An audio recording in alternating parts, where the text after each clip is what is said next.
On January the 6th, alongside us on the threshold of the Capitol, there was one man who stood out amid the mob. USA! USA! Jacob Chansley became the face of the insurrection.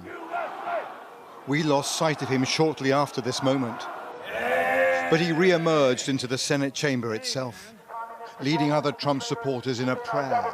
We love you and we thank you. In Christ's holy name we pray. 10 months after his arrest, he was today sentenced to more than 3 years behind bars. The judge calling his action of obstructing democracy horrific. Inside the courtroom, Jacob Chansley directly addressed the judge, saying he wasn't a violent man, wasn't a domestic terrorist, and wasn't an insurrectionist. Rather, he said, I am a good man who broke the law. Showing me the bedroom where Jacob had grown up, his mother told me that her son had suffered abuse and deep trauma as a child. That's a heck of a tough upbringing for a kid. Oh my gosh. Oh my gosh. That's why it's so painful. He doesn't deserve that. He doesn't. At all. It was torturous, Robert. And she blamed Donald Trump for her son's storming of Congress.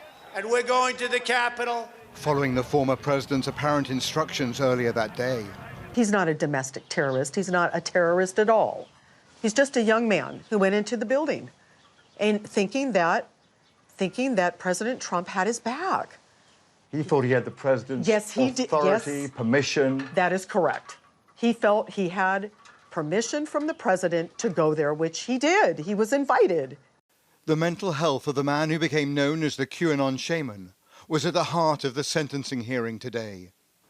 His lawyer telling me that Chansley now wants to deal with his personality disorder.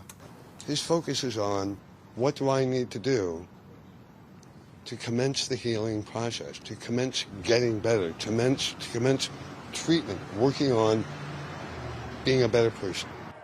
Jacob Chansley became the symbol of a day of infamy, and today said he is entirely repentant. Robert Moore, News at 10, Washington.